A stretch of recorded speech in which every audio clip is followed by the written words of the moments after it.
Hello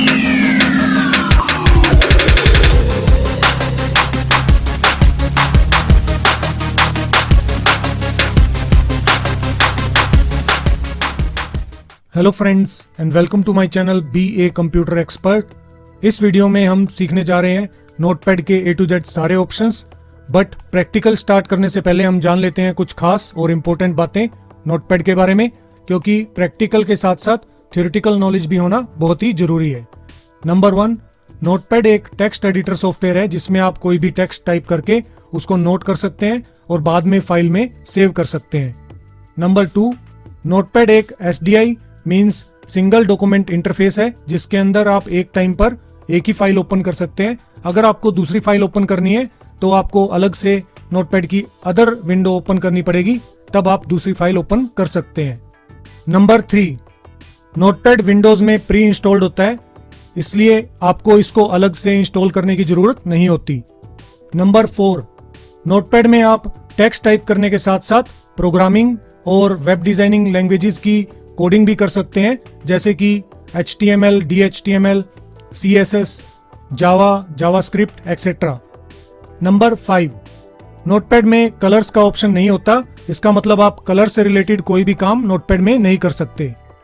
number 6, notepad में जो भी फॉन्ट या टेक्स्ट का स्टाइल होता है वो आपका पूरी फाइल पर ही अप्लाई होगा, यानी कि पूरी फाइल में जो आपने टेक्स्ट टाइप किया हुआ है वो फॉन्ट का स्टाइल सब पर अप्लाई होता है। आप किसी सिलेक्टेड टेक्स्ट पर स्टाइल को अलग से अप्लाई नहीं कर सकते। नंबर 7, नोटपैड की फाइल की जो एक्सटेंशन होती है वो होती है .txt, यानी कि अगर हमारा फाइल का नाम है इंडिया तो उसके साथ एक्सटेंशन लगकर हमारा पूरा फाइल का नाम बनेगा india.txt। तो ये थी कुछ बातें जो आपको नोटपैड के बारे में पता होनी चाहिए। तो चलिए अब स्टार्ट करते हैं हम अपना प्रैक्टिकल कंप्यूटर पर। उससे पहले आपसे एक रिक्वेस्ट है, अगर आप मेरे चैनल पर पहली बार आए हैं और आपने मेरे चैनल को सब्सक्राइब नहीं किया है तो प्लीज सब्सक्राइब बटन पर क्लिक कर दीजिए और साथ में जो बेल आइकन है उस पर भी क्लिक कर दीजिए, ताकि जब भी कोई मैं नया वीडियो अपलोड करूंगा तो आपको एक नोटिफिकेशन मिल जाएगा और आपसे कोई भी मेरा वीडियो मिस नहीं होगा। तो चलिए शुरू करते हैं।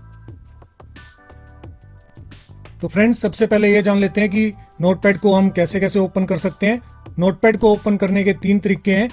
अगर आपके पास विंडोज 7 है तो उसमें आप स्टार्ट बटन पे क्लिक करके एसेसरीज वाले फोल्डर में जाएंगे या उसकी कैटेगरी में जाएंगे।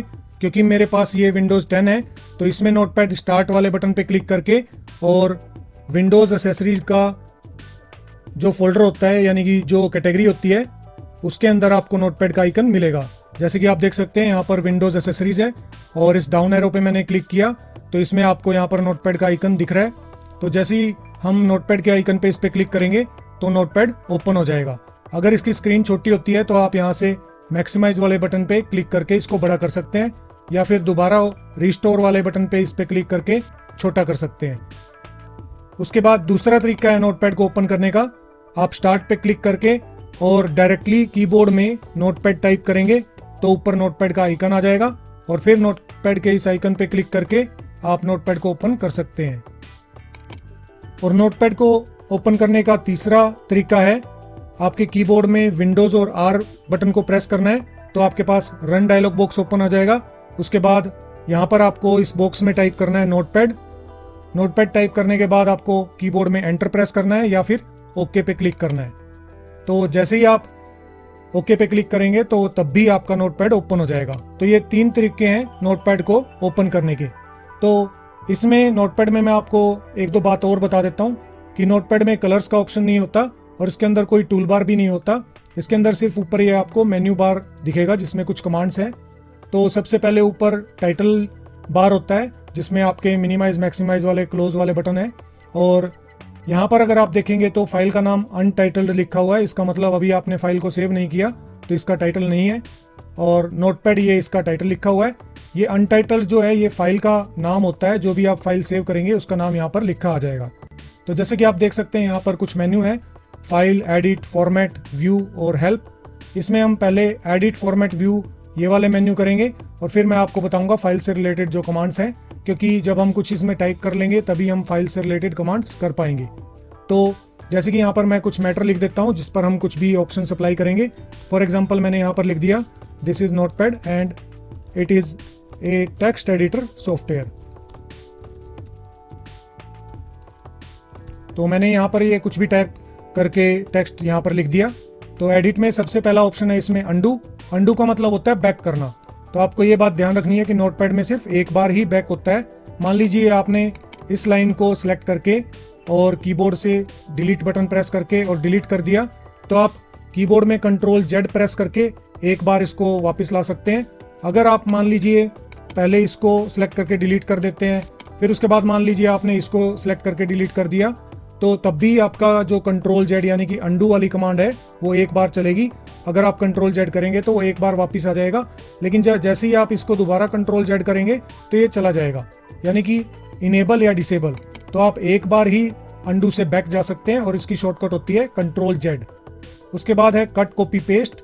तो ये कट की शॉर्टकट जो होती है वो यहाँ पर लिखी हुई है, जैसे कंट्रोल एक्स होती है, कॉपी की कंट्रोल सी होती है। ये मैंने काफ़ी वीडियोस में आपको बताया, और पूरे कंप्यूटर में ही ये तीनों जो शॉर्टकट होती हैं वो कॉमन होती हैं।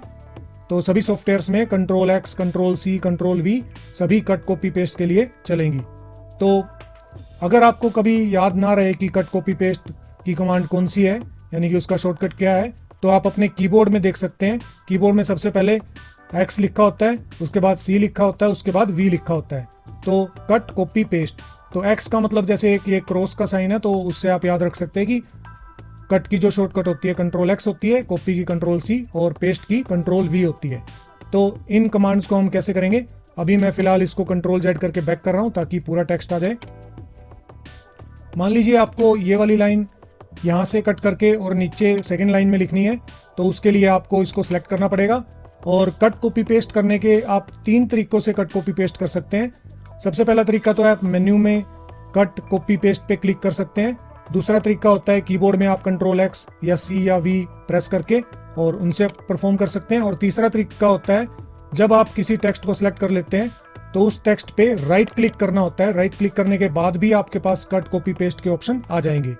तो इन तीनों तरीकों से, यानी कि शॉर्टकट से या मेन्यू से या फिर राइट क्लिक करके आप कट कॉपी पेस्ट कर सकते हैं। अभी मैं आपको कट और पेस्ट जो उसका कॉम्बिनेशन है उसकी कमांड बता रहा हूँ कि कैसे करेंगे। जैसे मान लीजिए आपने इस लाइन को सिलेक्ट कर लिया, उसके बाद एडिट में कट किया, और जहाँ पर आपको लगाना है सबसे पहले आपको वहाँ पर कर्सर ले जाना होता है। तो जैसे मेरा कर्सर मैंने यहाँ क्लिक कर दिया लास्ट में लाइन के, और फिर मैंने एंटर किया। एंटर करने से आप देख सकते हैं ये सेकेंड लाइन में कर्सर आ गया। और उसके बाद फिर जब आप यहाँ से पेस्ट पे क्लिक करेंगे तो वो जो लाइन हमने कट की थी वहाँ से वो कट के यहाँ पर पेस्ट हो जाएगी। जब भी हम किसी भी टेक्स्ट को या किसी भी चीज़ को कट करते हैं या कॉपी करते हैं तो वो सबसे पहले हमारे कंप्यूटर की रैम में जाता है। रैम एक टेम्परेरी मेमोरी है, और जब हम पेस्ट करते हैं तो जो हमारा कंप्यूटर है वो रैम से उसी डाटा को लेकर और यहाँ पर लगा देता है उसकी कॉपी। तो इस तरीके से कट पेस्ट या कॉपी पेस्ट वाली कमांड चलती है। तो ये तो हमने अभी किया है कट और पेस्ट। उसके बाद अगर हमने कॉपी पेस्ट करना है तो जैसे मैं चाहता हूँ कि ये लाइन यहाँ पर भी रहे और ऊपर भी पेस्ट हो जाए, तो उसके लिए आपको इस लाइन को सिलेक्ट करना है। उसके बाद जैसे हमने मेन्यू से किया था, अब मैं यहाँ राइट क्लिक से कर रहा हूँ, तो आप राइट क्लिक करके कॉपी कर सकते हैं। कॉपी करने के बाद जहाँ पर आपको इसको कॉपी करना है, यानी कि इसका डुप्लीकेट बनाना है, वहाँ पर आपको कर्सर ले जाना पड़ेगा। जैसे कि मैंने फर्स्ट लाइन में स्टार्टिंग में क्लिक कर दिया तो मेरा कर्सर वहाँ पर पहुँच गया। उसके बाद फिर वहीं पर आप राइट क्लिक करके और पेस्ट कर सकते हैं, या फिर आप एडिट में भी पेस्ट कर सकते हैं या कंट्रोल वी प्रेस कर सकते हैं कीबोर्ड में। तो अभी मैं फिलहाल राइट क्लिक करके और पेस्ट कर रहा हूँ। तो आप देख सकते हैं कि नीचे वाला जो टेक्स्ट था वो यहाँ पर कॉपी हो गया, यानी कि डुप्लीकेट आ गया। पेस्ट आप कट या कॉपी आप एक बार ही करते हैं और पेस्ट आप कितनी भी बार कर सकते हैं। अब मैं कीबोर्ड में जैसे कंट्रोल वी प्रेस कर रहा हूँ तो यहाँ पर ये जो टेक्स्ट है वो पेस्ट होता जाएगा। तो इस तरीके से आप कट कॉपी पेस्ट वाले जो ये कमांड्स हैं एडिट मेन्यू में ये परफॉर्म कर सकते हैं। उसके बाद है डिलीट। डिलीट जो आपके कीबोर्ड में डिलीट का बटन होता है ये वही है। तो आप इसको सिलेक्ट करके और कीबोर्ड में डिलीट बटन प्रेस कर सकते हैं, या फिर इसको सिलेक्ट करके किसी भी टेक्स्ट को और एडिट में डिलीट पे क्लिक कर सकते हैं, तो भी ये डिलीट हो जाएगा। उसके बाद है नेक्स्ट, सर्च विद बिंग। अब ये जो बिंग है ये एक वेबसाइट का नाम है जिस पर आप कुछ भी सर्चिंग कर सकते हैं, जैसे कि गूगल होती है। और मैंने इसका टूल बार इंस्टॉल किया था पहले, लेकिन अभी मैंने उसको डिसेबल किया हुआ है, तो यहाँ पर ये सर्च विद बिंग वाला ऑप्शन हाईलाइट नहीं होगा। तो नॉर्मली जो आपका नोटपैड का सॉफ्टवेयर होता है उसमें ये कमांड नहीं होती, ये मेरे कंप्यूटर में एक्स्ट्रा है, क्योंकि विंडोज़ 10 में मैंने जब बिंग का टूल बार इंस्टॉल किया था किसी पर्पज से, तो तब ये यहाँ पर ऐड हो गया था। तो अगर मैं उसको अनइंस्टॉल कर दूंगा तो ये यहाँ से हट जाएगा, यानी कि आपके कंप्यूटर में ये वाला बटन नहीं मिलेगा। लेकिन ये होता क्या है कि हम इसमें टेक्स्ट टाइप करके और सर्च कर सकते हैं बिंग वाली वेबसाइट पे, जैसे कि गूगल की वेबसाइट है वैसी ही एक बिंग की वेबसाइट होती है। उसके बाद नेक्स्ट हमारी कमांड है फाइंड। फाइंड का मतलब जैसे कि नाम बता रहा है कि ढूंढना होता है, इसकी शॉर्टकट होती है Ctrl+F। तो यहाँ पर मैं आपको कुछ टेक्स्ट कॉपी पेस्ट करके दिखा रहा हूँ। कॉपी पेस्ट करके यहाँ पर ज़्यादा टेक्स्ट हो जाएगा, तो उससे मैं आपको ये कमांड्स जो फाइंड, फाइंड नेक्स्ट या रिप्लेस वाली आगे की कमांड है उनको ईजिली समझा सकता हूँ। तो जैसे कि मैंने यहाँ पर सारा टेक्स्ट यहाँ पर ये कॉपी पेस्ट कर दिया है आपको समझाने के लिए। तो स्टार्टिंग में मैंने फाइल के क्लिक कर दिया, उसके बाद एडिट में हम फाइंड पे भी क्लिक कर सकते हैं, या फिर आप कीबोर्ड में Ctrl+F प्रेस करेंगे तब भी ये आ जाएगा। तो जैसे कि आप देख सकते हैं यहाँ पर एक बॉक्स दिया हुआ है फाइंड व्हाट।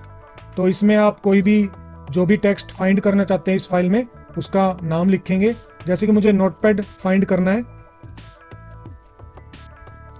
तो नोटपैड अगर आप फाइंड करेंगे तो यहाँ पर आपको डायरेक्शन का एक ऑप्शन मिल जाता है। अगर आप अप करेंगे, क्योंकि आपका कर्सर तो अभी फाइल के स्टार्टिंग में ही था, तो आप उससे ऊपर सर्च नहीं कर सकते क्योंकि उसके ऊपर तो टेक्स्ट है ही नहीं। तो आपको डाउन पे क्लिक करना पड़ेगा, क्योंकि आपका कर्सर जब फाइल के स्टार्टिंग में होता है तो ये डाउन में सर्चिंग करेगा, और अगर आपका कर्सर फाइल के डाउन में होता है तो आपको अप सर्च करना पड़ता है। तो जैसे कि मेरा कर्सर अभी फाइल के स्टार्टिंग में था तो मैंने यहाँ पर डाउन पे क्लिक कर दिया, उसके बाद मैंने किया फाइंड नेक्स्ट। तो आप देखेंगे कि फाइंड नेक्स्ट करने से ये उसी टेक्स्ट को सर्च करके दिखा रहा है जहां पर भी ये नोटपैड लिखा हुआ है। अगर आप इसको अप करेंगे और फिर फाइंड नेक्स्ट करेंगे तो उससे ये अप हो जाएगा, यानी कि ऊपर ऊपर सर्च करेगा। इसमें मैं आपको एक पॉइंट बता देता हूं कि जैसे कि यहाँ पर फाइंड नेक्स्ट का F जो है उसके नीचे अंडरलाइन दिख रही होगी आपको एक। इसका क्या मतलब होता है, या तो आप फाइंड नेक्स्ट वाले बटन पे क्लिक कर सकते हैं या फिर आप Alt+F प्रेस करेंगे तो भी ये फाइंड नेक्स्ट वाला बटन प्रेस हो जाएगा। अभी मैं अल्टर और F वाला बटन एक एक करके प्रेस कर रहा हूं तो ये सर्च कर रहा है। तो डाउन और अप का मतलब यही होता है कि आपका कर्सर अगर फाइल के ऊपर है तो डाउन में सर्च कर सकते हैं, डाउन है तो ऊपर की तरफ अप करना पड़ेगा आपको। उसके बाद है मैच केस। मैच केस का मतलब क्या होता है, इसको समझाने के लिए मैं यहाँ पर कुछ जो नोटपैड है जो टेक्स्ट लिखा हुआ है उसमें कैपिटल लेटर में नोटपैड लिख रहा हूँ। तो यहाँ पर मैं चेंज कर रहा हूँ ताकि आपको मैं ये बता सकूँ कि मैच केस वाली जो कमांड है वो कैसे काम करती है। अब जैसे आप देख रहे हैं कि मैंने यहाँ पर 3 जगह पर नोटपैड को कैपिटल कर दिया और फाइल के स्टार्टिंग में यहाँ पर मैंने क्लिक कर दिया और उसके बाद फिर फाइंड पे मैंने क्लिक किया। अब क्योंकि मैच केस वाला ऑप्शन ऑन है तो जब आप इसमें डाउन करके और सर्च करेंगे तो ये आपको सिर्फ जो स्मॉल लेटर में यहाँ पर जो आपने एग्जैक्टली लिखा हुआ है नोटपैड उसी को ही सर्च करेगा। जैसे आप देख सकते हैं यहाँ पर ये पहला इसने नोटपैड सर्च किया, फिर उसके बाद मैंने फाइंड नेक्स्ट किया तो ये दूसरा नोटपैड सर्च कर रहा है, उसके बाद फिर मैंने फाइंड नेक्स्ट किया तो इसने ये जो कैपिटल वाला नोटपैड था कैपिटल लेटर्स में इसको स्किप कर दिया, यानी कि इसको ये फाइंड नहीं कर रहा। तो मैच केस का मतलब ये होता है अगर ये ऑप्शन ऑन होगा तो जैसा आपने यहाँ पर फाइंड व्हाट वाले बॉक्स में लिखा होगा ये उसी को ही वैसा ही सर्च करेगा। चाहे यहाँ पर आपने नोटपैड को छोटे अक्षरों में लिखा है तो छोटे अक्षरों वाला ही नोटपैड वाला टेक्स्ट सर्च करेगा, और अगर यहाँ पर आपने कैपिटल लिख दिया, फॉर एग्जांपल अभी मैं फाइल के स्टार्टिंग में क्लिक कर रहा हूँ और फिर मैंने यहाँ पर कैपिटल लेटर्स में नोटपैड को टाइप कर दिया और यहाँ पर मैच केस वाला ऑप्शन ऑन है। जब हम फाइंड करेंगे तो ये सिर्फ कैपिटल लेटर वाले ही नोटपैड्स को सर्च करेगा। तो आई होप आपको ये ऑप्शन समझ में आ गया होगा कि जैसा आप यहाँ पर लिखेंगे मैच केस करने से तो वैसा वैसा एग्जैक्टली वही सर्च करेगा फाइल में। अगर आप इस ऑप्शन को ऑफ कर देते हैं और फिर फाइंड करते हैं तो आप चाहे छोटे अक्षरों में लिखा हो नोटपैड कहीं पर फाइल में या बड़े अक्षरों में लिखा हो सभी तरह के नोटपैड्स को फाइंड करेगा। और अप करेंगे, देखते हैं अप करके, तो जैसे मैंने इस पे अप डायरेक्शन कर दिया अभी आप देखेंगे छोटे नोटपैड्स को सर्च कर रहा है, लेकिन यहाँ पर मैंने लिखा हुआ है नोटपैड बड़े लेटर्स में। तो क्योंकि हमने मैच केस को ऑफ किया हुआ इसलिए सभी तरह के चाहे बड़े अक्षरों में लिखा हो चाहे छोटे अक्षरों में सभी टेक्स्ट को फाइंड करेगा। उसके बाद आता है रैप अराउंड। रैप अराउंड वाला ऑप्शन इसलिए होता है जैसे मान लीजिए आपने ये वाली लाइन टाइप नहीं करनी लेकिन इसको वहां पे ऑटोमेटिकली लिखा हुआ देखना है, यानी कि आपको वहाँ पर टाइप ना करना पड़े। इसके लिए मान लीजिए मैंने ये लाइन सेलेक्ट कर ली और उसके बाद फिर मैंने फाइंड पे क्लिक किया, तो आप देखेंगे कि जो मैंने लाइन सेलेक्ट की है वो ऑटोमेटिकली यहाँ पर टाइप होके आ जाएगी और यहाँ पर रैप अराउंड वाला ऑप्शन ऑन हो जाएगा। तो ये तब होता है जब आप स्टार्टिंग में कोई भी लाइन सेलेक्ट कर लेते हैं और उसके बाद फिर फाइंड पे क्लिक करते हैं, तो वो वाली लाइन जो आपने सेलेक्ट की थी वो ऑटोमेटिकली यहाँ पर टाइप होके आ जाएगी। आपको अलग से यहाँ पर टाइप करने की ज़रूरत नहीं होगी। तो ये होता है रैप अराउंड वाला ऑप्शन, और फाइंड पे क्लिक करके आप इसको फाइंड कर सकते हैं। तो मैंने यहाँ पर बताया था आपको कि फाइंड नेक्स्ट पे क्लिक करके भी आप फाइंड कर सकते हैं, नहीं तो आप फाइंड नेक्स्ट पे या कीबोर्ड में F3 बटन प्रेस करके भी सर्च कर सकते हैं। मैं इसको अभी दोबारा से आपको फाइंड नेक्स्ट और प्रीवियस वाला ऑप्शन करके दिखाता हूँ। जैसे कि मान लीजिए मेरा कर्सर अब स्टार्टिंग में है फाइल के और यहाँ पर मैंने सर्च करना है नोटपैड।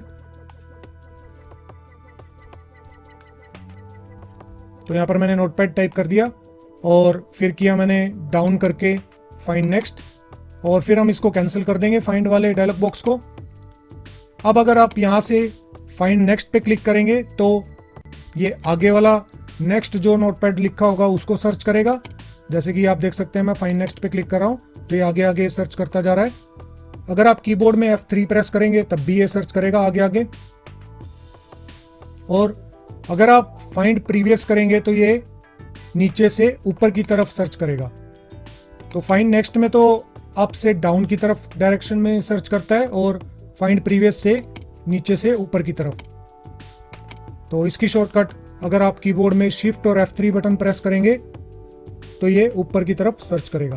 तो इस तरीके से आप इसमें सर्चिंग कर सकते हैं। अभी मैं कीबोर्ड में शिफ्ट और F3 प्रेस कर रहा हूँ तो ये नीचे से ऊपर की तरफ सर्च कर रहा है, और अगर मैं F3 प्रेस करूंगा तो ऊपर से नीचे की तरफ ये सर्च करेगा, और ये वही टेक्स्ट सर्च करेगा जो आपने फाइंड वाले डायलॉग बॉक्स में लिखा हुआ है। उसके बाद नेक्स्ट कमांड है हमारी रिप्लेस। रिप्लेस का मतलब होता है बदलना। इसकी शॉर्टकट होती है Ctrl+H। तो कीबोर्ड में अगर आप Ctrl+H दबाएंगे या रिप्लेस पे क्लिक करेंगे तो आपके पास ये डायलॉग बॉक्स आएगा। इसमें मैच केस और रैप अराउंड वाला वही ऑप्शन है। मैच केस का मतलब ये होता है अगर आपने यहाँ पर फाइंड वर्ड में नोटपैड छोटे अक्षरों में लिखा है तो ये छोटे अक्षरों वाले को ही फाइंड करके और उसको ही बदलेगा। जैसे कि फॉर एग्जांपल मैं चाहता हूं कि जहां पर भी ये छोटे अक्षरों में नोटपैड लिखा हुआ है उसकी जगह पर N कैपिटल हो जाए नोटपैड में। तो मैं चाहता हूं कि ऐसे अगर टेक्स्ट जो कहीं पर भी हमारी फाइल में लिखा हुआ है उसकी जगह पर रिप्लेस विद हो जाए इस वाले वर्ड से। तो आप देख सकते हैं इन दोनों में क्या डिफरेंस है। इसमें N कैपिटल है और मैं चाहता हूं कि जो नोटपैड है उसके बाद एक कोमा लग जाए, तो आप यहाँ पर कोमा भी लगा सकते हैं या फिर आप स्टार भी लगा सकते हैं, कोई सिंबल भी लगा सकते हैं अगर आपने रिप्लेस करना है तो। ऐसा करने के बाद हमने फाइल के स्टार्टिंग में क्लिक कर दिया और उसके बाद मैंने फाइंड किया फाइंड नेक्स्ट वाले बटन पे क्लिक करके। तो फाइंड नेक्स्ट पे क्लिक करने के बाद ये आपको सर्च करके दिखा रहा है। अगर आपको इस सिलेक्टेड वाले नोटपैड को बदलना है यानी कि रिप्लेस करना है तो आप इसमें इस डायलॉग बॉक्स में रिप्लेस वाले बटन पे क्लिक करेंगे तो वो ऊपर चेंज हो जाएगा। आप देख सकते हैं यहाँ पर N कैपिटल हो गया। अगर आप किसी को चेंज नहीं करना चाहते, यानी कि अब जैसे ये नोटपैड सिलेक्ट है तो इसमें अगर आप चेंज नहीं करना चाहते, स्किप करना चाहते, इसको बदलना नहीं चाहते, तब आपको फाइंड नेक्स्ट कर देना है एक बार। तो जैसे ही मैंने फाइंड नेक्स्ट पे क्लिक किया तो इसने उसको स्किप कर दिया, और क्योंकि मैच केस ऑन था तो इसने इस कैपिटल वाले नोटपैड को सर्च नहीं किया। इसको मैं मैच केस को हटा देता हूँ ताकि ये जो कैपिटल वाले हैं उनको भी चेंज करे। तो अगर आपने इसको बदलना है तो फिर मैंने रिप्लेस कर दिया, इसको नहीं बदलना तो फाइंड नेक्स्ट कर देंगे, इसको बदलना है तो रिप्लेस कर दिया, इसको भी बदलना है जो ये अभी कैपिटल लेटर में लिखा हुआ है। अब ये सर्चिंग में आ रहा है क्योंकि आपने मैच केस को ऑफ कर दिया और नोटपैड जो है छोटे अक्षरों में लिखा हुआ है। तो ये हर तरह के नोटपैड जो आपके टेक्स्ट फाइल में लिखा हुआ है उनको सबको सर्च करेगा। तो अगर आप इसको रिप्लेस करना चाहते हैं तो रिप्लेस पे क्लिक कर दीजिए, और अगर आप स्किप करना चाहते हैं तो फाइंड नेक्स्ट कर देंगे। तो फाइंड नेक्स्ट करने से उसको चेंज नहीं करेगा और नेक्स्ट वाले टेक्स्ट पर पहुंच जाएगा। उसके बाद है रिप्लेस ऑल। रिप्लेस ऑल का मतलब होता है जहां पर भी ये नोटपैड लिखा हुआ है, चाहे बड़े अक्षरों में चाहे छोटे अक्षरों में, क्योंकि मैच केस ऑफ है, उसकी जगह पर ये सब जगह N कैपिटल वाला जो नोटपैड ये हमने टेक्स्ट लिखा हुआ है उसको रिप्लेस कर देगा। तो जैसे ही हम रिप्लेस ऑल पे क्लिक करेंगे तो रिप्लेस ऑल पे क्लिक करने के बाद आप देख सकते हैं कि पूरी फाइल में सब जगह जो छोटे या बड़े अक्षरों में नोटपैड लिखा हुआ था सब जगह इक्वल हो गया है, सब जगह N कैपिटल हो गया नोटपैड का। तो इस तरीके से आप रिप्लेस के ये वाले सारे ऑप्शंस अप्लाई कर सकते हैं। अगर आपको कोई ऑप्शन समझ में ना आए तो आप इस वीडियो के कमेंट सेक्शन में टाइप करके मुझसे पूछ सकते हैं और मैं आपकी क्वेरी सॉल्व करने की पूरी कोशिश करूंगा। तो अभी मैं इसको कैंसिल कर रहा हूं क्योंकि हमने ये वाले ऑप्शन सीख लिए हैं। उसके बाद नेक्स्ट ऑप्शन है इसमें गो टू वाला ऑप्शन अभी डिसेबल है, हाईलाइट नहीं है। ये तब चलेगा जब हम यहाँ से फॉर्मेट में वर्ड रैप वाला ऑप्शन हटा देते हैं तो ये चलता है। अभी क्योंकि वर्ड रैप वाला ऑप्शन हम यहाँ पर नहीं पहुँचे हैं तो इसलिए मैं इसको जब वर्ड रैप वाले ऑप्शन पे पहुँचेंगे तब सिखाऊंगा। उसके बाद नेक्स्ट ऑप्शन है सेलेक्ट ऑल पे क्लिक कर देंगे हम यहाँ से, या फिर कंट्रोल ए कीबोर्ड में प्रेस करेंगे तो आपका पूरा डॉक्यूमेंट जो है वो सिलेक्ट हो जाएगा। जैसे कि मैंने यहाँ पर अभी एडिट में सेलेक्ट ऑल पे क्लिक किया था, सभी सिलेक्ट हो गए और मैंने कहीं पर क्लिक कर दिया। और अगर आप कंट्रोल ए प्रेस करेंगे तब भी आपका पूरा जो मैटर है वो सिलेक्ट हो जाएगा। अगर आप माउस से सिलेक्ट करना चाहते हैं तो उसके लिए आपको मैं कुछ इंपॉर्टेंट बातें बता दूं। माउस से आप क्लिक करके कहीं पर भी और क्लिक दबाए रखेंगे और कहीं पर भी ड्रैग करके किसी भी लाइन को सिलेक्ट कर सकते हैं, ये कॉमन बात है। और अगर आपको कीबोर्ड से सिलेक्ट करना है तो उसके लिए आप शिफ्ट बटन प्रेस कर सकते हैं। अगर आप शिफ्ट बटन प्रेस करके राइट साइड वाला एरो का बटन दबाएंगे कीबोर्ड में तो राइट साइड में ये सिलेक्ट करता जाएगा, और अगर लेफ्ट साइड में दबाएंगे तो ये लेफ्ट साइड में सिलेक्ट करता जाएगा। अगर आपका कर्सर स्टार्टिंग में है लाइन के, किसी भी लाइन के, और आपने पूरी लाइन को सिलेक्ट करना है तो उसके लिए आपको शिफ्ट और एंड का बटन दबाना पड़ेगा कीबोर्ड में। और अगर आपका कर्सर किसी भी लाइन के लास्ट में है और आपने पूरी लाइन एकदम स्टार्टिंग तक सिलेक्ट करनी है तो उसके लिए आपको शिफ्ट और कीबोर्ड में होम का बटन प्रेस करना पड़ेगा। तो जैसे ही आप शिफ्ट और होम का बटन प्रेस करेंगे तो ये पूरी लाइन सिलेक्ट हो जाएगी। तो ये थी कुछ इंपॉर्टेंट बातें जो आपको सिलेक्शन के बारे में पता होनी चाहिए। उसके बाद है टाइम एंड डेट, इसकी शॉर्टकट होती है F5। कई बार ऐसा होता है कि हमें इस फाइल को हमने कब बनाया, किस टाइम पर बनाया, किस डेट को बनाया, तो उसको लिखना यहाँ पर ज़रूरी होता है। तो उसके लिए आप यहाँ पर एडिट में टाइम एंड डेट वाले बटन पे इस पर क्लिक कर सकते हैं ऑप्शन पे। तो जो भी आपके कंप्यूटर में टाइम होगा या डेट होगी वो यहाँ पर लिख के आ जाएगी। इसको आप कीबोर्ड में, अभी मैं इसको डिलीट कर रहा हूँ, कीबोर्ड में आप F5 का बटन प्रेस करेंगे तब भी ये जो करंट डेट और टाइम होगा आपके लैपटॉप या कंप्यूटर में उसको यहाँ पर प्रिंट कर देगा। तो इस तरीके से आप अपने फाइल में टाइम और डेट को लगा सकते हैं। उसके बाद है फॉर्मेट मेन्यू, इसमें आता है वर्ड रैप। अब वर्ड रैप का सबसे पहले हम मीनिंग समझ लेते हैं। वर्ड का मतलब जो आप टाइपिंग कर रहे हो वर्ड्स वो, और रैप का मतलब होता है बंद करना यानी कि क्लोज करना। जैसे कि हम जो एक केला होता है या सेब होता है उसके छिलके को हम क्या देते हैं, रैपर, ठीक है। और जैसे कोई आप लेज का पैकेट, चिप्स का पैकेट या बिस्किट का पैकेट लेते हैं तो उन सभी को रैप किया होता है, यानी कि रैपर से, प्लास्टिक के कवर से या किसी पॉलीथीन से रैप किया होता है ताकि वो उससे बाहर ना निकले। तो ये मैंने आपको एक एग्जांपल दिया है। तो यहाँ पर वर्ड रैप का मतलब क्या है कि आपका जो ये टेक्स्ट जो आप टाइप करते हैं वो आपकी नोटपैड की स्क्रीन से बाहर नहीं जाएगा। जैसे कि अभी आप देख सकते हैं कि ये ऑप्शन ऑन है, तो जब ये ऑप्शन ऑन होगा और आप कुछ भी इसमें टाइप करेंगे, अभी मैं फिलहाल इसमें रफ टाइप कर रहा हूँ, कुछ भी आप इसमें टाइप करेंगे तो आपका जो कीबोर्ड का कर्सर है वो ऑटोमेटिकली नेक्स्ट लाइन में आ जाएगा। आप देख सकते हैं कि ऑटोमेटिकली नेक्स्ट लाइन में आ रहा है, मैं इसमें एंटर प्रेस नहीं कर रहा। और अगर आपने ये वाला ऑप्शन ऑफ कर दिया वर्ड रैप वाला तो ये नोटपैड की स्क्रीन से बाहर चला जाएगा, यानी कि आपको नोटपैड की स्क्रीन के लास्ट तक यहाँ तक लिखने के बाद एंटर करना पड़ेगा, तब आपका नेक्स्ट लाइन में कर्सर आएगा। अगर आप एंटर प्रेस नहीं करेंगे और लगातार लिखते जाएंगे तो ये स्क्रीन से बाहर हो जाएगा, क्योंकि आपने वर्ड रैप वाला ऑप्शन ऑफ कर रखा है। तो आपकी जो ये रैप वाली जो इसकी क्लोजिंग पोजीशन थी उससे ये बाहर निकल जाएगा। तो वर्ड रैप का ये फायदा होता है कि जो भी आपका टेक्स्ट होगा वो आपकी इस नोटपैड की स्क्रीन के अंदर ही फिट रहेगा, इससे बाहर नहीं जाएगा और आपको एंटर नहीं प्रेस करना पड़ेगा किसी भी नेक्स्ट लाइन में जाने के लिए। अगर आप पर्टिकुलर मैनुअली एंटर करते हैं तो आप किसी भी लाइन पर जा सकते हैं। तो उसके बाद है फ़ॉन्ट वाला ऑप्शन। मैंने आपको स्टार्टिंग में वीडियो के बताया था कि जब भी आप फ़ॉन्ट का स्टाइल नोटपैड में अप्लाई करते हैं तो वो सभी पे अप्लाई होता है, पूरा जितना भी टेक्स्ट आपने टाइप कर रखा है उस सब पे अप्लाई होगा। ये पर्टिकुलर किसी सिलेक्टेड मैटर पे अप्लाई नहीं होगा। तो इसको देखने के लिए जैसे मान लीजिए मैंने यहाँ पर ये वाली लाइन सेलेक्ट कर ली और मैं चाहता हूँ इस पे अगर फ़ॉन्ट का स्टाइल कोई अप्लाई हो जाए तो वो पर्टिकुलर इस पर ही अप्लाई नहीं होगा, वो सारी फाइल पर अप्लाई होगा। इसको चेक करने के लिए अभी इसको चला के देखते हैं। तो जैसे ही आप फ़ॉन्ट पे क्लिक करेंगे तो फ़ॉन्ट पे क्लिक करने के बाद आपके पास फ़ॉन्ट डायलॉग बॉक्स आ जाएगा। इसमें सबसे पहले फ़ॉन्ट का स्टाइल चेंज करने के लिए आपके पास लिस्ट में कुछ नाम दिए होंगे और उनके स्टाइल लिखे होंगे, स्टाइल के नाम लिखे होंगे और स्टाइल के एग्जांपल दे रखे हैं कि वो कैसे कैसे दिखेंगे। फॉर एग्जांपल अगर मान लीजिए मुझे ऐसा टेक्स्ट करना है जूस ITC या फिर कौशान स्क्रिप्ट, तो इस पर क्लिक करने के बाद यहाँ पर आपके बोल्ड इटैलिक वाले स्टाइल वाले ऑप्शन होते हैं। तो यहाँ पर आपको रेगुलर का मतलब सिंपल करना है या ऑब्लिक का मतलब थोड़ा तिरछा करना है, यानी कि टेढ़ा करना है अक्षरों को। बोल्ड का मतलब थोड़े डार्क अक्षर होते हैं और बोल्ड इटैलिक का मतलब होता है टेढ़े और डार्क दोनों। तो इनमें से आप जो भी करना चाहें उस पर क्लिक कर सकते हैं। उसके बाद यहाँ से आप साइज सेलेक्ट कर सकते हैं।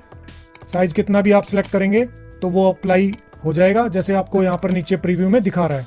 और स्क्रिप्ट में सिर्फ वेस्टर्न ही सिलेक्ट होता है और इसमें आप कोई भी सिलेक्ट करेंगे तो उससे जो आपके ABCD के जो फ़ॉन्ट के थोड़ा सा मामूली सा स्टाइल होता है वो चेंज हो जाएगा, बट इसको आपको चेंज करने की कोई ज़रूरत नहीं है फिलहाल। इसमें आप कोई भी साइज सेलेक्ट करके और जैसे ही ओके करेंगे तो आप देखेंगे कि जो मैंने टेक्स्ट ऊपर सेलेक्ट किया था सिर्फ उस पर ये फ़ॉन्ट का स्टाइल अप्लाई नहीं हो, सब पे ही अप्लाई हो गया। तो ये नोटपैड की एक लिमिटेशन है, कमी है कि आप जो भी फ़ॉन्ट का स्टाइल अप्लाई करेंगे वो पूरी फाइल पर ही अप्लाई होगा, पर्टिकुलर सिलेक्टेड मैटर पर नहीं होगा। तो ये होता है हमारा फ़ॉन्ट वाला ऑप्शन। अभी इसको मैं फिलहाल सिंपल कर देता हूं।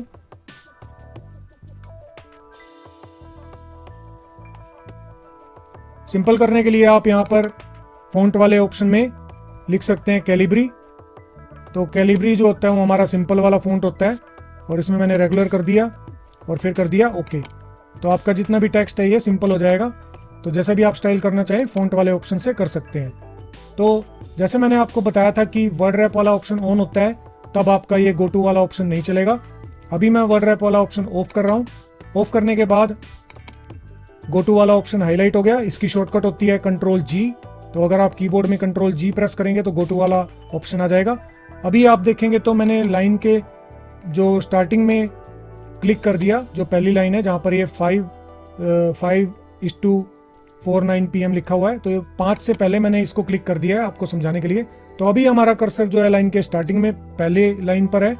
और अगर आप गो टू से किसी दूसरी लाइन पर जाना चाहते हैं तो आप जा सकते हैं। फॉर एग्जाम्पल मैं आपको समझाने के लिए यहाँ पर लिख रहा हूँ 4। तो इसका मतलब क्या है, हमारा कर्सर ऑटोमेटिकली 4th लाइन पर पहुंच जाएगा। जैसे ही मैं गो टू पे क्लिक करूंगा तो आप देखेंगे कि हमारा कर्सर अब यहाँ पर आ गया F के पास। तो 1 2 3 4 ये 4th लाइन है। ऐसा गो टू का हम ऑप्शन तब यूज़ करते हैं जब हमारे पास बहुत ही लेंथी फाइल होती है, बहुत ज़्यादा टेक्स्ट लिखा होता है और हमने एकदम नीचे की तरफ जाना हो, सबसे लास्ट में या फिर थोड़ा सा आगे, तो हम लाइन का नंबर याद रख लेते हैं और लाइन का नंबर टाइप करके और उससे गो टू से किसी भी पर्टिकुलर लाइन पे जा सकते हैं। तो ये होता है गो टू वाला ऑप्शन। उसके बाद है जूम वाले ऑप्शन में सिंपल है ये सभी। जैसे कि जूम इन दिया हुआ है, जूम इन का मतलब थोड़ा जूम को लेंस से बड़ा करना, और जूम आउट होता है छोटा करना। तो इसका जो शॉर्टकट है कीबोर्ड में Ctrl और प्लस दबाएंगे तो ये जूम हो जाएगा। जैसे जूम इन पे आप क्लिक करेंगे तो आप देखेंगे कि आपके जो ये लेटर्स हैं सभी ये बड़े होते जाएंगे, लेकिन आपका जो फ़ॉन्ट का साइज़ है वो वैसा का वैसा ही रहेगा जब आप प्रिंट करते हैं।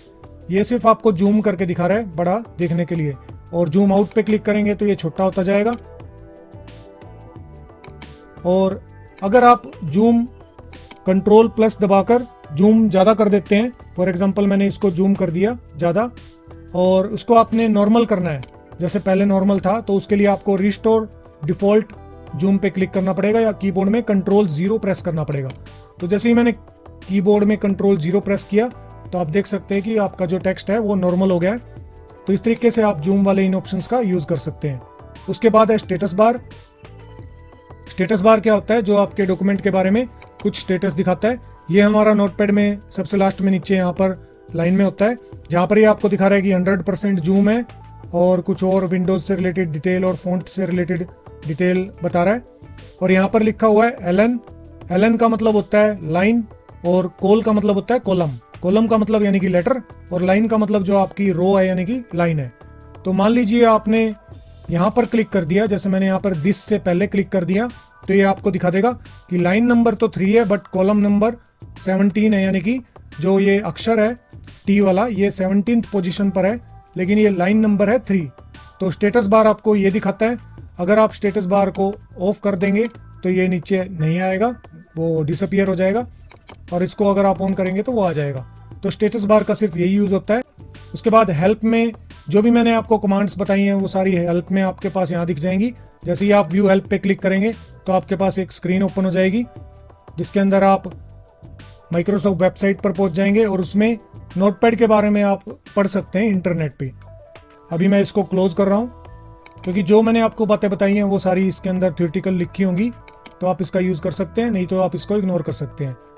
और सेंड फीडबैक होता है कि आप नोटपैड के बारे में कोई प्रॉब्लम आ रही है तो आप सेंड फीडबैक से माइक्रोसॉफ्ट कंपनी को इसकी जो कोई एरर है या कुछ ऐसा है तो वो आप बता सकते हैं ताकि वो आपका सोल्यूशन कर सकें।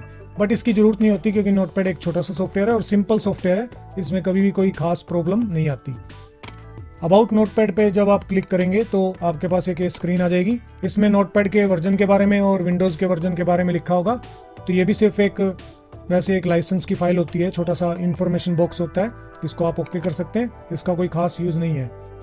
ये थे हमारे एडिट, फॉर्मेट, व्यू और हेल्प वाले मेन्यू। उसके बाद हम करते हैं फाइल मेन्यू। फाइल में सबसे पहले है न्यू। तो न्यू का मतलब होता है नई विंडो लेना, लेकिन अभी अगर मैं न्यू पे क्लिक करूंगा तो ये आपसे पूछेगा कि जो आपने ये टेक्स्ट जो पहले लिखा हुआ है इसको आपने सेव करना है या नहीं करना या कैंसिल। अगर मुझे सेव करना है तो मैं सेव पे क्लिक करके फाइल का नाम दे के सेव कर सकता हूँ कहीं पे। अगर डोंट सेव करूंगा तो नई फाइल आ जाएगी लेकिन ये वाली फाइल सेव नहीं होगी। अगर मैं कैंसिल करूंगा तो कुछ भी नहीं होगा, ये आपका टेक्स्ट ऐसे का ऐसा ही रहेगा। तो ये आपको ध्यान रखनी है कि जो भी आप यहाँ पर टेक्स्ट वगैरह कुछ टाइप कर रहे हैं अगर उसको पहले सेव नहीं करेंगे तो ये डायलॉग बॉक्स आता है सेव का, डोंट सेव और कैंसिल का। तो सबसे पहले हम इसको सेव कर लेंगे। तो मैंने सेव पर क्लिक कर दिया और उसके बाद इसका कोई भी नाम दे सकते हैं। और सबसे पहले आपको ये देखना होता है कि आप अपनी फाइल को कहाँ पर सेव कर रहे हैं। कुछ लोग फाइल को सेव तो कर लेते हैं लेकिन बाद में उनको ये नहीं पता चलता कि उन्होंने फाइल कहाँ सेव कर दी थी और उनको प्रॉब्लम आती है। तो सबसे पहले आपको ये डिसाइड करना है कि आपने फाइल को कहाँ सेव करना है। जैसे अभी फिलहाल यहाँ डॉक्यूमेंट्स पे मैंने क्लिक किया हुआ तो हमारी फाइल जो है वो डॉक्यूमेंट्स में सेव होगी। अगर मैंने डेस्कटॉप कर दिया तो डेस्कटॉप पर हमारी फाइल सेव होगी। तो मैं अभी इसको डॉक्यूमेंट्स में सेव कर रहा हूँ। यहाँ पर मैंने फाइल का नाम दे दिया, जैसे आप देख सकते हैं एक्सटेंशन ऑटोमेटिक आ जाती है .txt। और स्टार का मतलब होता है फाइल का नाम कुछ भी हो सकता है, बट हर एक फाइल के नाम के बाद .txt एक्सटेंशन लगेगी। तो यहाँ पर मैंने फाइल नेम वाले बॉक्स में टाइप कर दिया फाइल 1 और मैंने इसको कर दिया सेव। तो सेव करने के बाद आप देखेंगे कि ऊपर यहाँ पर टाइटल बार में सबसे स्टार्टिंग में फाइल 1.txt आ गया। इसका मतलब हमारी फाइल जो है फाइल 1 के नाम से सेव हो गई है। अब मैं चाहता हूँ कि ये फाइल जो हमने सेव की है इसको विदाउट टाइम मैं अलग से फाइल में कॉपी कर दूँ, यानी कि सेव कर दूँ। जैसे कि मैंने इसमें इस टाइम वाली लाइन को डिलीट कर दिया। अगर अभी आप इसको सेव करेंगे तो जो आपने डिलीट किया है वो इसके अंदर ही सेव हो जाएगा, यानी कि आपकी अब फाइल ये बन जाएगी। लेकिन मैं चाहता हूँ जो पहले फाइल 1 के नाम से हमने फाइल सेव की है वो ऑटोमेटिकली ऐसी कैसे रहे, लेकिन जो अभी मैंने टाइम हटाया है और ये जो टेक्स्ट बन गया नया विदाउट टाइम, इसको मैं अलग से फाइल में सेव करना चाहता हूँ। तो उसके लिए होती है सेव एज कमांड। इसकी शॉर्टकट होती है कंट्रोल शिफ्ट और एस। कीबोर्ड में अगर आप कंट्रोल बटन दबाकर, शिफ्ट बटन दबाकर और फिर एस दबाएंगे एक बार तो ये आपको सेव एज वाला डायलॉग बॉक्स ओपन कर देगा। दिखने में सेव एज वाला डायलॉग बॉक्स सेव की तरह ही होता है, बट ये इस फाइल की कॉपी सेव कर देगा। तो अभी मैं आपको दिखाता हूँ कि वो कैसे होगा। इसमें आपको फाइल का नाम अलग देना पड़ेगा, क्योंकि अगर आप सेम नाम देंगे तो सेम नाम एक ही लोकेशन पे फाइल सेम नाम की सेव नहीं हो सकती, आपको अलग से नाम देना ही पड़ेगा। तो मैंने इसका नाम चेंज कर दिया फाइल 1 विदाउट टाइम, क्योंकि इसमें मैंने टाइम डिलीट कर दिया। तो याद रखने के लिए मैंने इसका फाइल का नाम लिख दिया फाइल 1 विदाउट टाइम। और क्योंकि हम इसको सेव एज कर रहे हैं तो ये अलग से फाइल कॉपी होके सेव होगी। तो मैंने इस पे सेव पे क्लिक कर दिया तो अब देखेंगे आप ऊपर तो यहाँ पर फाइल 1 विदाउट टाइम लिखा आ गया। अब अगर आप वो पहले वाली फाइल ओपन करके देखना चाहते हैं तो उसके लिए फाइल में आपको ओपन करना पड़ेगा या कंट्रोल ओ प्रेस करना पड़ेगा कीबोर्ड में। तो जैसे ही आप ओपन पे क्लिक करेंगे तो ओपन डायल, तो सबसे पहले आपको उस लोकेशन पे जाना है जहाँ पे आपने फाइल को सेव किया था। तो मैंने डॉक्यूमेंट्स में किया था तो डॉक्यूमेंट्स को क्लिक कर दिया मैंने। उसके बाद यहाँ पर अगर आप नीचे जाएंगे तो आपको फाइल 1 विदाउट टाइम ऐसे फाइल्स के नाम मिलेंगे। तो जैसे ही आप फाइल 1 पे क्लिक करेंगे और ओपन करेंगे तो वो फाइल ओपन हो जाएगी। और फाइल 1 में क्या था, हमारा टाइम लिखा हुआ था। तो जैसे ही आप ओपन पे क्लिक करेंगे तो वो आपकी फाइल यहाँ पर दिखा देगा। तो अब आप देख सकते हैं कि फाइल 1 में तो हमारा टाइम एज इट इज़ है, बट जो हमने सेव एज करके फाइल सेव की थी चेंजिंग करके, वो अलग से फाइल बन गई। तो जब आप दोबारा ओपन पे क्लिक करके और फाइल 1 विदाउट टाइम वाले पे क्लिक करेंगे और फिर ओपन करेंगे, तो आपको विदाउट टाइम वाली जो फाइल अलग से हमने सेव की थी वो मिलेगी। इस तरीके से आप सेव एज से अलग से फाइल सेव कर सकते हैं कॉपी करके। तो ये होता है open, save and save as. और न्यू में अगर आप कीबोर्ड में कंट्रोल एन प्रेस करते हैं, यहाँ पर न्यू पे क्लिक करते हैं, तो एक नई ब्लैंक फाइल आ जाएगी। फिर उसके अंदर आप टाइप करके कुछ भी सेव कर सकते हैं। मान लीजिए आपने यहाँ पर तो कुछ लिख दिया, लेकिन अभी आप इसको एज इट इज़ रखना चाहते हैं और नोटपैड की एक अलग फाइल सेव करना चाहते हैं, अलग फाइल बनाना चाहते हैं। तो मैंने आपको बताया था कि नोटपैड जो होता है वो क्या है, एक SDI सॉफ्टवेयर है, यानी कि इसके अंदर आप एक टाइम में एक ही फाइल ओपन कर सकते हैं। अगर आपको अनदर फाइल ओपन करनी है तो उसके लिए आपको नई स्क्रीन, नई विंडो ओपन करनी पड़ेगी। मान लीजिए आपने ये मैटर यहाँ पर लिखा हुआ है और फिर आप एकदम न्यू पे क्लिक करेंगे, तो ये आपसे पूछेगा कि आपको ये फाइल सेव करनी पड़ेगी या फिर आप सेव नहीं करना चाहते, तभी आपकी नई फाइल ओपन होगी। तो अभी मैंने इसको कैंसिल कर दिया। अगर आप इसको सेव कर देते तो ये फाइल हट जाती और नई फाइल आ जाती। कहने का मतलब है कि आप एक टाइम में एक ही फाइल ओपन कर सकते हैं यहाँ पर। लेकिन अगर आप अनदर फाइल ओपन करना चाहते हैं, अलग से एक नई स्क्रीन लेना चाहते हैं, विंडो लेना चाहते हैं, तो उसके लिए यहाँ पर ऑप्शन दिया हुआ है न्यू विंडो। इसकी शॉर्टकट है Ctrl+Shift+N। मुझे लगता है कि विंडोज़ 10 में जो ये न्यू विंडो वाला ऑप्शन है ये होता है, लेकिन जो विंडोज़ 7 है उसके नोटपैड में ये वाला ऑप्शन शायद आपको ना मिले, तो आप देख लेना। अगर आपके पास ये ऑप्शन है तो वेल एंड गुड है, अगर वो ऑप्शन नहीं है तो आप कुछ नहीं कर सकते। उसमें आपको एक फाइल में एक टाइम में एक ही फाइल पे काम करना पड़ेगा। तो जैसे ही अब न्यू विंडो पे हम क्लिक करेंगे तो एक अलग से स्क्रीन आ जाएगी, तो आप एक अलग फाइल में काम कर सकते हैं, यानी कि आप एक टाइम में कई अलग अलग फाइल बनाकर और उसको सेव कर सकते हैं। और फिर आप न्यू विंडो करेंगे, फिर एक और स्क्रीन आ जाएगी। तो अब आप देख सकते हैं नीचे मैं आपको दिखा रहा हूँ कि जब आप इस पर क्लिक करेंगे नीचे, तो यहाँ पर आपको 3 फाइलें दिखेंगी। तो इस तरीके से आप अगर अलग से फाइल में काम करना चाहते हैं तो एक टाइम में तो एक ही फाइल ओपन होती है, बट न्यू विंडो वाले ऑप्शन से आप अलग से फाइल ओपन कर सकते हैं। उसके बाद नेक्स्ट ऑप्शन है इसमें पेज सेटअप। पेज सेटअप क्या होता है, जैसे ही आप पेज सेटअप पे क्लिक करेंगे तो आपके पास ये ऑप्शंस आएंगे। ये आपको जब आप प्रिंट करेंगे ना तब आपको पता चलेगा कि क्या फ़र्क पड़ा है, बट मैं आपको ऑप्शंस बता देता हूँ कि ये कौन कौन से ऑप्शन होते हैं। सबसे पहले इसमें बाय डिफ़ॉल्ट लेटर वाला पेज का साइज़ आएगा। नॉर्मली जो हम फोटोस्टेट का पेज यूज़ करते हैं प्रिंटिंग के लिए वो होता है A4। तो आपको यहाँ पर A4 अगर पेज पे प्रिंट करना है तो सिलेक्ट करना पड़ेगा यहाँ पर पेपर साइज़ में A4। सोर्स का मतलब होता है कि आपके पास अगर प्रिंटर ऐसा है जिसमें 2-3 पेज रखने वाली ट्रे है, तो उस ट्रे का जो नाम है वो आपको यहाँ से सिलेक्ट करना पड़ता है। बट आजकल के जो प्रिंटर है वो ऑटोमेटिकली ट्रे में से पेज ले लेते हैं, तो आपको सोर्स में सिलेक्ट करने की ज़रूरत नहीं है। अभी फ़िलहाल मेरे पास प्रिंटर यहाँ पर अटैच नहीं है तो ये ऑप्शन हाईलाइट नहीं है, नहीं तो मैं आपको इसको प्रैक्टिकल करके दिखाता। उसके बाद है ओरिएंटेशन। ओरिएंटेशन का मतलब होता है कि आपने पेज को प्रिंट जो करना है वो लंबाई में करना है या चौड़ाई में। तो अगर आपने इसको पोर्ट्रेट कर रखा है तो जैसा आप यहाँ प्रीव्यू में देख सकते हैं ऐसे आपका टेक्स्ट टाइप होके आएगा, और अगर आप लैंडस्केप कर देते हैं तो चौड़ाई में हो जाएगा पेज, और तब भी टेक्स्ट आपका ऐसे ही टाइप होके आएगा लेकिन वो चौड़ाई में दिखेगा। तो जैसे आपने पोर्ट्रेट करना है तो पोर्ट्रेट या लैंडस्केप जो भी आप करना चाहें कर सकते हैं। उसके बाद मार्जिन्स का मतलब होता है पेज के चारों तरफ आपने खाली जगह कितनी छोड़नी है। मान लीजिए लेफ्ट में आपने 2 इंच का स्पेस छोड़ना है, तो आप प्रीव्यू में देख सकते हैं यहाँ पर ज़्यादा स्पेस छूट गया, यानी कि लेफ्ट में आपका 2 इंच का स्पेस आएगा। और बॉटम में जैसे 2 इंच का कर रखा है मैंने यहाँ पर कर दिया 1 इंच, तो आप देख सकते हैं यहाँ पर चेंज हो गया। तो इस तरीके से आप पेज के चारों तरफ खाली जगह कितनी छोड़ना चाहते हैं वो छोड़ सकते हैं। वो होता है left right top bottom margins. उसके बाद है हेडर। हेडर का मतलब होता है कि आप अपनी इस फाइल के टेक्स्ट को जब आप प्रिंट करेंगे तो हर एक पेज के टॉप में क्या लिखा आना चाहिए। फॉर एग्जांपल कई बार आपने देखा होगा बुक्स के ऊपर बुक का जो टाइटल होता है वो हर एक बुक के पेज पर लिखा होता है, तो वो उसको हम कहते हैं हेडर। और फुटर का मतलब होता है जो पेज के नीचे लिखा हो। तो जैसे कि आपने देखा होगा कि बुक्स में कई बार जो चैप्टर का नाम होता है वो नीचे की तरफ लिखा होता है, पेज के हर एक पेज के नीचे लास्ट में चैप्टर का नाम लिखा होता है जहां तक वो चैप्टर होता है, तो उसको हम कहते हैं फुटर। तो हेड का मतलब टॉप यानी कि फुट का मतलब नीचे, डाउन। तो यहाँ पर आप जो भी टाइप करेंगे वो हर एक पेज के ऊपर टॉप में प्रिंट होके आएगा, और यहाँ पर जो आप लिखेंगे वो वो पेज के नीचे प्रिंट होके आएगा, हर एक पेज के। इनपुट वैल्यूज ऑनलाइन ऑप्शन है, इसमें आपको ये माइक्रोसॉफ्ट की वेबसाइट पर पहुंचा देगा और इसके बारे में कुछ थ्योरेटिकल मैटर दिखा देगा, तो इसको आप इग्नोर कर सकते हैं। उसके बाद हम कर देंगे ओके, तो ये आपकी पेज की सेटिंग होगी।